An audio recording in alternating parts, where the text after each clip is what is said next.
Friends, ഏവർക്കും ഈസിലും P S സിയിലേക്ക് സ്വാഗതം. ഇന്ന് നടന്ന അസിസ്റ്റൻറ്റ് പ്രിസൺ ഓഫീസറിൻ്റെ മലയാളത്തിൻ്റെ ആൻസർ കീയാണ് നമ്മൾ നോക്കുന്നത്. സുമിത്രയുടെ പുത്രൻ സൗമിത്രൻ എന്നാണ് വരുന്നത്. ഇതിൽ ആൻസർ ഇല്ലേ. താഴെ തന്നിരിക്കുന്ന സൂചനകളിൽ നിന്ന് മാവിൻ്റെ പര്യായപദം തിരഞ്ഞെടുത്ത് എഴുതുക. മാവ് ഏതാണ്? ചൂതം. എന്താണ് മാവ്? ചൂതം ആണ് മാവ്. പനസം എന്താ? ചക്ക, പ്ലാവ് എന്നൊക്കെ പറയുന്നതാണ് പനസം. മാലതി എന്ന് പറയുമ്പം പെൺകുട്ടി. ഒരുപാട് അർത്ഥങ്ങൾ വരും മാലതി. അപ്പോൾ ഇതിൽ മാവിൻ്റെ പര്യായപദം ഏതാണ്? ചൂതം. താഴെ തന്നിരിക്കുന്ന ഒരു സ്ത്രീലിംഗ പ്രത്യയം ഏത്?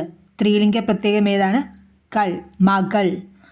വിപരീത പദം എഴുതുക. ഗൗരവം. ലാഘവവും ഉണ്ട്, അഗൗരവവും വരാറുണ്ട്. ലാഘവമാണ് കറക്റ്റായിട്ട് വരുന്നതെങ്കിൽ അഗൗരവവും വരാറുണ്ട്. ജീവിതത്തിൽ അപായ സാധ്യതകളെ നേരിടാൻ തയ്യാറുള്ളവർ അഭിവൃദ്ധി പ്രാപിക്കും എന്ന അർത്ഥത്തിൽ ഉപയോഗിക്കുന്ന പഴഞ്ചൊല്ല് ഏതാണ്? ഭാഗ്യം ധീരനെ തുണയ്ക്കുന്നു.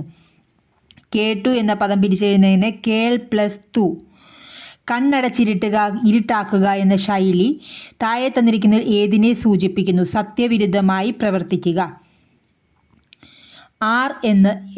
ആർ ഏത് ബഹുവചന പ്രത്യയമാണ്? ആർ സലിംഗ ബഹുവചന പ്രത്യയമാണ് ആർ എന്ന് പറയുന്നത്. ആർ എന്ന് പറയുന്നത് ഏതാണ്? സലിംഗ ബഹുവചന പ്രത്യയം.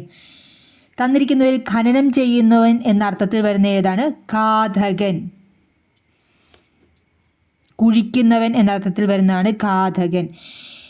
ഇതെന്താണ്? കൊലയാളി എന്നർത്ഥത്തിൽ വരുന്നതാണ് ഘാതകൻ. താ വരുന്നത് കൊലയാളി. അപ്പോൾ ഇതിൽ ആൻസർ ഏതാണ്? ഖനനം ചെയ്യുന്നവൻ, ഘാതകൻ. Option D. ദുഷ്യന്തൻ്റെ വെള്ളക്കുതിര ഇന്നലെ വേഗം ഓടി. ഈ വാക്യത്തിലെ ആഖ്യാതം ഏത്? വേഗം എന്നുള്ളതാണ് ആഖ്യാതം. ദുഷ്യന്തൻ്റെ വെള്ളക്കുതിര ഇന്നലെ വേഗം ഓടി. ഇതിലെ ആഖ്യാതം ഏതാണ്? വേഗം. നിങ്ങൾക്ക് ഉപകാരപ്രദമെങ്കിൽ തീർച്ചയായും ലൈക്ക് ചെയ്യുക, ഷെയർ ചെയ്യുക, സബ്സ്ക്രൈബ് ചെയ്യുക. Thank you for watching.